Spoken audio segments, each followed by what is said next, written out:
बिस्मिल्लाहिर्रहमानिर्रहीम। अस्सलाम वालेकुम। मैं हूँ हाना मानसा शहजादी। स्टेम इंटरनेशनल में खुशामदीद। प्यारे बच्चों, हम उर्दू की किताब बराए जमात पंजम पढ़ रहे हैं और आज हम सबक नंबर 3 की मश्क को हल करेंगे। चलते हैं अपनी मश्क की तरफ। नए अल्फाज मानी: वसी और अरीज, खुला कुशादा, बाअसर, असर रखने वाला, अलाव, लकड़ियों और घास फूस का जलता हुआ ढेर, रंजीदा, गमज़दा, सफाकी, बेरहमी, संगदिली, फातेह, फतह करने वाला।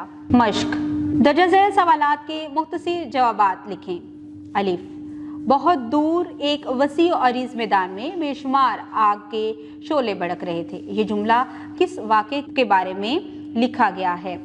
फतह मक्का के वाक़े के बारे में ये जुमला लिखा गया है। नबी करीम खातमुन नबीयीन सल्लल्लाहु अलैहि वसल्लम ने अबू सुफियान को क्यों माफ़ किया? आप सल्लल्लाहु अलैहि वसल्लम ने अबू सुफियान को इसलिए माफ़ किया कि वो मक्का का एक बाअसर ताजिर था और मुसलमानों का शदीद दुश्मन। लेकिन आप सल्लल्लाहु अलैहि वसल्लम इसे माफ़ करके इसके दिल में मोहब्बत पैदा करना चाहते थे।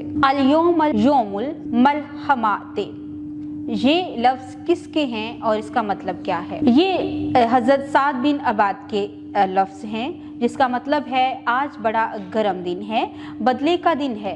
नबी करीम के लश्कर ने किन अतराफ से शहर मक्का को घेरे में ले लिया? आप सल्लल्लाहु अलैहि वसल्लम के लश्कर ने चारों तरफ से मक्का को घेरे में ले लिया। अहले मक्का मुसलमानों का लश्कर देखकर खौफज़दा क्यों थे? क्योंकि अहले मक्का मुसलमानों के शदीद दुश्मन थे और हमेशा हर जंग में मुसलमानों के खिलाफ खड़े रहे। इस सबक में मुसन्नफ़ ने किन लोगों को असल फातेह करार दिया? इस सबक में मुसन्नफ़ ने असल फातेह उसको करार दिया जो कि लोगों के दिल जीत लेता है। दर्जा ज़ैल सवालात के तफसीली जवाबात लिखें। अलिफ: नबी करीम खातमुन नबीयीन सल्लल्लाहु अलैहि वसल्लम ने फतह मक्का के मौका पर अपने दुश्मन से कैसे सलूक किया और इसका क्या असर हुआ? नबी करीम सल्लल्लाहु अलैहि वसल्लम ने फतह मक्का के मौका पर अपने दुश्मनों को माफ़ फरमा दिया, उनकी तमाम तर बुराइयां और मुस्लिम दुश्मनियों को दरगुजर करते हुए इनको अमान दी, इनके घरों को अमान दी और जहाँ जहाँ वो मुकीम थे उस जगह को अमान करार दे दिया। हिंदा और वहशी का क्या जुर्म था और इन्हें इसकी क्या सज़ा मिली? हिंदा ने ग़ज़वा अहद में आप सल्लल्लाहु अलैहि वसल्लम के अजीज़ चचा हज़रत हमज़ा का कलेजा चबाया था और ये इंतहाई सफ़ाक औरत थी, लेकिन आप सल्लल्लाहु अलैहि वसल्लम ने इसे माफ़ फरमा दिया। वहशी ने ग़ज़वा अहद में नबी करीम सल्लल्लाहु अलैहि वसल्लम के चचा हज़रत हमज़ा को नेज़ा मारकर शहीद किया था, लेकिन आप सल्लल्लाहु अलैहि वसल्लम ने इसे भी माफ़ फरमा दिया। मुसन्नफ़ ने आखिरी पैरा में किस तरह फ़ातिह ज़माना को खराज तहसीन पेश किया है? फ़ातिह ज़माना दीन इस्लाम को गालिब कर दिया और इसे अरब के कोने कोने तक पहुँचा दिया।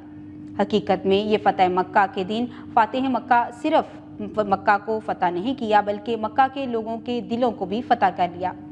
गैरों को अपना बना लेते और मुखालफिन की इनकी हमायत में खड़े हो गए। सवाल नंबर 3, सबक के मुताबिक दुरुस्त अल्फाज लगाकर खाली जगह पूर करें।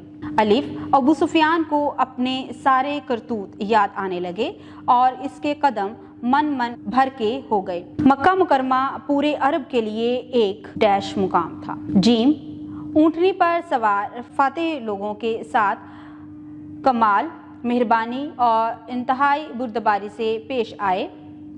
इस हजूम में कुछ लोग ऐसे भी थे जिनकी सफाकी और पत्थर दिली ने हज़रत मोहम्मद रसूलुल्लाह खातमुन नबीयीन सल्लल्लाहु अलैहि वसल्लम को बहुत रंजीदा किया था।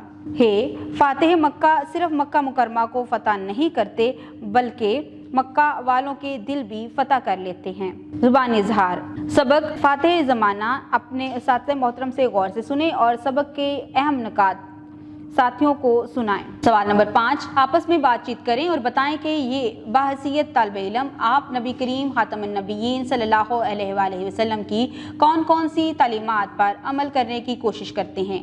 लफ्ज़ों का खेल। सवाल नंबर 6, 1 से 40 तक लफ्ज़ी और उर्दू हिंसी गिनती अपनी कापी में तहरीर करें। पढ़ें। सवाल नंबर 7, सबक का पहला पैराग्राफ दुरुस्त तलफ़्फ़ुज़ रवानगी से पढ़ें। कवायद समझे, गलत फिक्रात की दुरुस्त बलिहाज इमला तहरीर किए गए जुमले पढ़ें। रोज़ाना कुरान पाक की तलावत, यहाँ पर तलावत गलत लिखा हुआ है, ते की जगह पे तोइन लिखा गया है। इसी तरह से हम गलत इमला को दुरुस्त करके लिखेंगे। आप इसरार ना करें। ऊपर दिए गए जुमलों में अल्फाज तलावत और स्टार में इमला की गलतियां हैं, जबकि पढ़ने में ये लफ्ज़ दुरुस्त हैं। आएँ इसका दुरुस्त इमला देखते हैं। रोज़ाना कुरान पाक की तलावत करो, आप इसरार ना करें। सवाल नंबर 8, ज़ैल में तहरीर गलत फिक्रात बिलहाज इमला पढ़ें और दुरुस्त करके दोबारा कापी में तहरीर करें। इस काम से क्या फ़ायदा? यहाँ फ़ायदा गलत लिखा हुआ है, हम इसको दुरुस्त करके लिखेंगे। इस काम का क्या फ़ायदा होगा? बच्चे, मासूम गलत लिखा है, हम इसे दुरुस्त करके लिखेंगे। ये लड़की गलत लिखा है, इसे हम दुरुस्त करके लिखेंगे। बहुत चालाक है। अल्लाह ताला की कुदरत गलत लिखा है, इसे हम दुरुस्त करके लिखेंगे। अल्लाह ताला की कुदरत देखें। ये पहली जमात का कायदा है, कायदा गलत लिखा है, इसे हम दुरुस्त करके लिखेंगे। मैंने टिकट नहीं लिया, यहाँ पे टिकट गलत लिखा है, इसे हम दुरुस्त करके लिखेंगे। तख्लीकी लिखाई। सवाल नंबर 9, जुमलों और वाक़यात की तरतीब का ख्याल रखते हुए हज़रत मोहम्मद रसूलुल्लाह खातमुन नबिय्यीन सल्लल्लाहु अलैहि वालैहि वसल्लम के उसवे हसना पर 10 जुमले अपनी कापी में लिखें। सवाल नंबर 10, सबक फातिह ज़माना में बयान किए गए कोई से 2 वाक़यात अपने अल्फाज में कापी में लिखें। अमली काम। प्यारे नबी हज़रत मोहम्मद रसूलुल्लाह खातमुन नबिय्यीन सल्लल्लाहु अलैहि वसल्लम की पैरवी में ही हमारी फलाह है के मौजू पर तकरीर तैयार करके स्कूल के माबैन होने वाले तकरीर मुकाबलों में हिस्सा लेकर तकरीर पेश करें। सीरत नबी सल्लल्लाहु अलैहि वसल्लम पर मजमून लिखकर स्कूल के अखबार में छपने के लिए भेजें। प्यारे बच्चों, आज हमने अपना बहुत ही अच्छा और बहुत ही दिलचस्प जो हमने सबक पढ़ा था उसकी मश्क को खुद हल किया है। जब हम मतन को बागौर पढ़ते हैं तो हम उसकी मश्क के 70% हिस्से को खुद हल करने के काबिल होते हैं। अपनी उस्ताज़ा इकराम की ज़ेर निगरानी मश्क को हल करने की कोशिश करें। जहां आपको कुछ भी समझ नहीं आता वो अपने उस्ताद मोहतरम से पूछें। इसके साथ ही अमली सरगर्मियों में बढ़ चढ़ कर हिस्सा लें और तकरीर करते हुए अपनी बॉडी लैंग्वेज और अल्फाज को बेहतर चुनाव के साथ पेश करें। उम्मीद करती हूँ आपने इस वीडियो से बहुत कुछ सीखा होगा। मज़ीद सीखने और जानने के लिए हमारे साथ रहिएगा। मिलते हैं अगले वीडियो में, तब तक के लिए खुदा हाफिज़।